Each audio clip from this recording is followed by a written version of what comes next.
Aha turi ku mutumba wa Mutambara, zone Gatete, commune Rumonge, intara ya Burunga, ni mu bumanuko bw'igihugu, aho hariko hategwa ibiti vy'ubwoko butandukanye mu matongo y'abanyagihugu hamwe na yegukira leta, aho abategetsi batandukanye bifadikanije n'abanyagihugu mu gutera ivyo biti kuri uyu wa kane igenekerezo rya 11 Munyonyo umwaka wa 2025, mu gihe Uburundi bwariko buhimbaza umunsi mukuru wahariwe igiti ku rwego rw'igihugu. Urongoye commune Rumonge Augustin Minani mwijambo ry'ikaze yashimiye abiyumviye guhimbariza uwo munsi mukuru muri iyo commune, acahamagarira abanyagihugu arongoye ko kuva kuri uyu wa gatanu babwirizwa gusidukana n'iyonka kugira babandanye batera ibindi biti. Umuhanuzi wa Buramatari Etienne Bonihankuye we yamenyesheje ko ari umugambi wateguwe n'iyo ntara kugira ibidukikije bikingigwe. Hirya no hino mu ntara yose turabona ko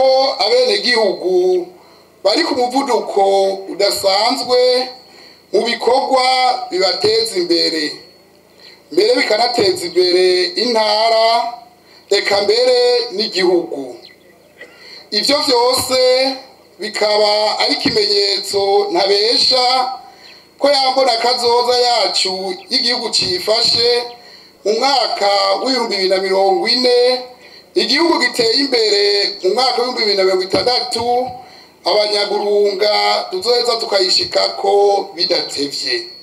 Kubona mwariyumviye ko uno munsi mpuzamakungu wahariwe igiti ku rwego rw'igihugu uhimbarizwa muri ino ntara yacu nziza ya Burunga, mukaba mbere muhejeje no kudutera intege mu gutera ibiti bitari bike kuri uno mutumba wa Mutambara. Ku bwacu ntaco tudakora mu guhimiriza abenegihugu ko bokwijukira gutera ibiti, mbere tukanabereka akamaro k'igiti ku buzima bwa kiremwa muntu. Mu gihe harabahonye ibidukikije n'ico giti kidasigaye inyuma, umunyamabanga ntayegayezwa mu bushikiranganje bw'uburimyi, ubworozi n'ibidukikije Emmanuel Niyungeko yaraserukiye umushikiranganje muri ivyo birori, yatanguye yerekana akamaro k'ibidukikije mu buzima bw'abantu n'igituma ubwo bushikiranganje bwahisemwo commune Rumonge. Uno mwaka wa 2025 twashimye guhimbariza umunsi wahariwe igiti muri ino ntara nziza ya Burunga muri commune Rumonge, kubera mu myaka iheze hagiye haribonekeza ihindagurika ry'ibihe ryatumye haba inkukura ku mitumba ihanamye, imyuzure y'amazi mu myonga bigatuma umwimbu ugabanuka, abantu n'ibintu bikononekara.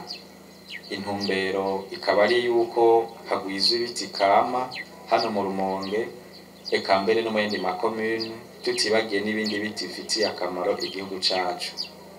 Gutera ibiti bizotuma kandi haba kurwanya inkukura, gutya amazi n'ibiyaga ase neza mu ntumbero twihaye yo gusukura amazi yose y'u Burundi aheza abe umusarara.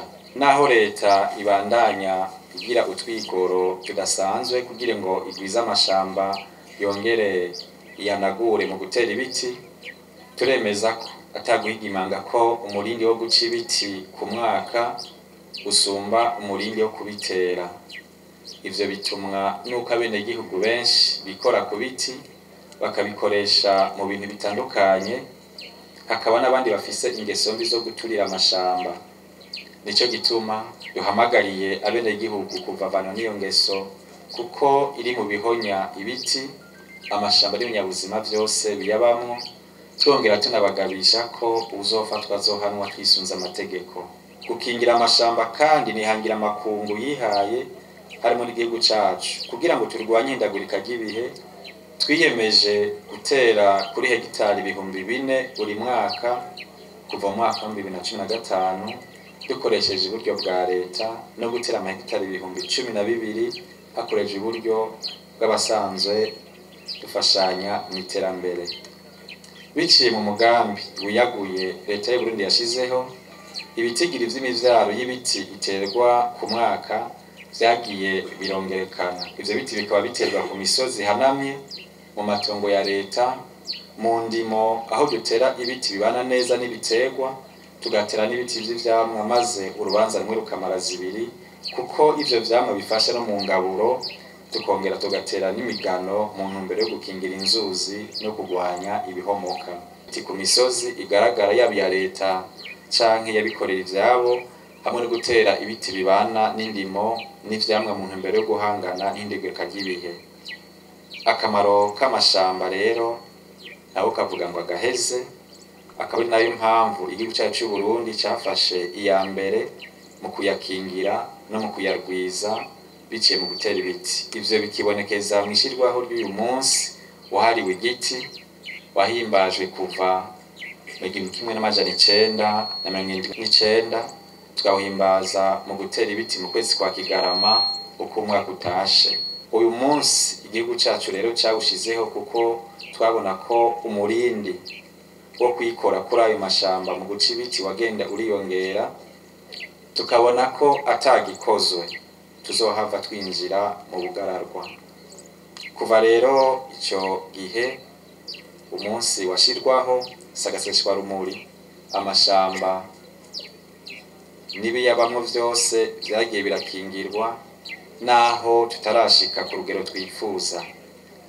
Dufatiye nko ku mwaka w'1992 ibiti vyariyongereye biva ku rugero rw'ibice 3% bishika ku bice 8% vy'uburinganire bw'igihugu cacu. Ubu naho hariho umugambi wiyagwira leta yashizeho, ewe Burundi urambaye, uhamagarira bene gihugu bose gutera ibiti aho bishoboka hose mu bibanza vya leta kugira dusubire kwambika igihugu cacu. Muri umugambi wiyaguye, imivyaro y'ibiti itari mike iraterwa buri mwaka. Emmanuel Niyungeko akaba yagabishije abanyagihugu ko bashobora guhanwa mu gihe inyifato y'uguhonya ibidukikije nk'ibiti batoyiheba, ariko nyabuna akaba yabahamagariye gukoresha ubundi buryo mu gukinjika canke kubaka amazu. Iterakamo kw'izina leta y'u Burundi abenegihugu bose ko burushirizaho kugwiza amashamba no kuyabungabunga, ntihagire usubira kwitwa canke kiriya kugira ngo ahonye amashamba, yaba amaterano canke amashamba cimeza.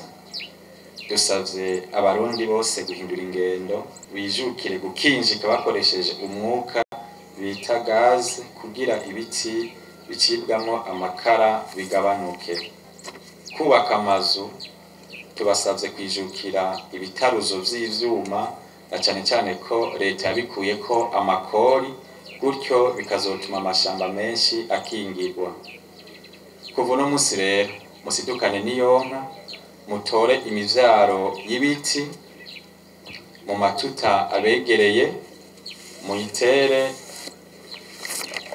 aho hose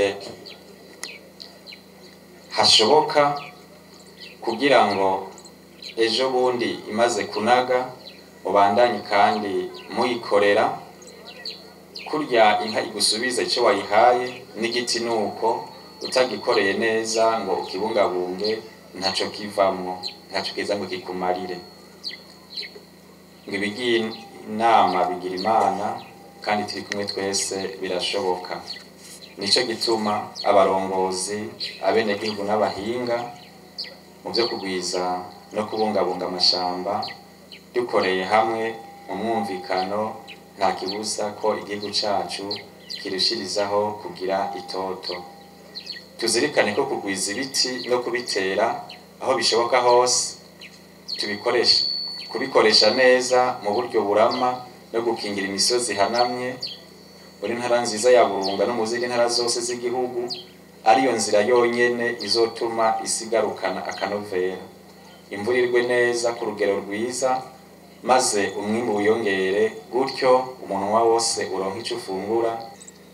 Kw'izina rya leta y'u Burundi bicije ku mushikiranganje uri ubworozi n'ibidukikije naserukiye, mpamagarira abenegihugu bose kubananya batera ibiti muri kuno kwezi kwa Kigarama twariye kubitera, kugira ngo koko twambike isi yacu tuyivyaze ivyiza vyinshi, narirya ariyo tuzeye ko ubura n'uburamuko nk'uko Imana idukunda ridahiteka irayituronsa.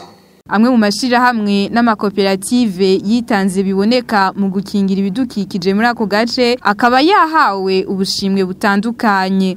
Nk'uko uwo muhanuza bivuga, leta y'u Burundi ikabitera ibiti ikoresheje uburyo bwayo biri ku buringanire bwa hegitari 4,000 ku mwaka. Naho ifatikanije n'abayifasha muri ico gisata hakaba hategwa ibiti biri ku buringanire bungana na hegitari 12,000 ku mwaka mu gihugu cose. Uwo munsi wahariwe igiti ukaba watanguye guhimbazwa mu mwaka w'1979.